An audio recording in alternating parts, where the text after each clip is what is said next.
তো বন্ধুরা দেখতে পাচ্ছি আমি সকাল সকাল স্নান করে রেডি হয়ে গেছি, কারণ আজকে হচ্ছে অষ্টমী। তো আজকে আমরা সবাই মিলে যাব পুজো মণ্ডপ, আমার বন্ধুরা যাবে। তো কার কার যাবে আমি তোমাদেরকে দেখাবো। তো চলো তাড়াতাড়ি রেডি হয়ে যাই, কথা না বাড়িয়ে। তো দেখতে পাচ্ছি আমি পরে নিয়েছি পাঞ্জাবি, আর কেমন লাগছে তোমরা অবশ্যই কমেন্টে বলবে গাছ, ঠিক আছে। আর দেখতে পাচ্ছি আমার ভাগনা পরে নিয়েছে পাঞ্জাবি, ঠিক আছে, আর বলছে কি ঝুঁকে গানে মে পুষ্পারা।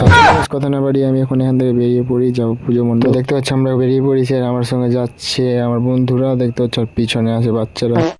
মানে বাচ্চা না, আগে ছিল বাচ্চা, এখন বড় হয়ে গেছে। দেখতে পাচ্ছি আমার সামনে আছে আমার বেস্ট ফ্রেন্ড, মানে আমি যাকে ভালোবাসি, ভালোবাসাই বলতে পারো। তো কথা না বাড়িয়ে চলে গেছে, দেখা হচ্ছে। তো অবশ্যই আমরা পুজো মণ্ডপে চলে এসেছি গাইস, আর দেখতে পাচ্ছ সামনের গেটটা মানে ফুল দিয়ে সাজানো, চারিদিকে এত সুন্দর লাগছে কি বলবো গাইস, একটা আলাদা লেভেলের লাগছে গেটটা দেখতে। কেমন লাগছে তোমরা অবশ্যই কমেন্টে বলো। দেখতে পাচ্ছ পুজো এখন স্টার্ট হয়নি, আমরা তাড়াতাড়ি চলে আমরা কিছুক্ষণ ওয়েট করবো, কারণ পুজো হতে এখন দেরি আছে। পুজো হলেই আমরা এখান থেকে পুষ্পাঞ্জলি নিয়ে বেরিয়ে পড়বো। ফাইনালি বন্ধুরা দেখতে পাচ্ছ পুজোর স্টার্ট হয়ে গেছে, আর আমরা পিছনে দাঁড়িয়ে আছি। আর হঠাৎ করে আমার বন্ধুর মনটা খারাপ হয়ে গেল, জানি না কেন। আর একটা কথা বন্ধুরা, তোমরা অবশ্যই বলবে এই ভিডিওটা অষ্টমীর আজকে কেন পোস্ট করছো। তো আমি অষ্টমীর দিন পোস্ট করতে পারিনি, কারণ এতটাই মানে ব্যস্ত ছিলাম কি বলবো, আর মানে শরীরটাও এতটা খারাপ ছিল তোমাদেরকে বলে বোঝাতে পারবো না। তো তাই আমি বাধ্য হয়ে আজকে ভিডিওটা পোস্ট করছি, কারণ পুজোর ভিডিওটা আমাকে দিতে হতো কি, মানে তোমরা আবার বলতো পুজোর ভিডিও কেন দিলাম। তো ভিডিও যদি ভালো লেগে থাকে তো অবশ্যই একটা লাইক করে আমার পাশে থাকবে, আরো ভালো ভালো ভিডিও তোমাদেরকে আমি দিতে পারি। তো তুমি সুস্থ থেকো, ভালো থেকো, আসি আমার নেক্সট ভিডিও নিয়ে। জয় মা দুর্গা।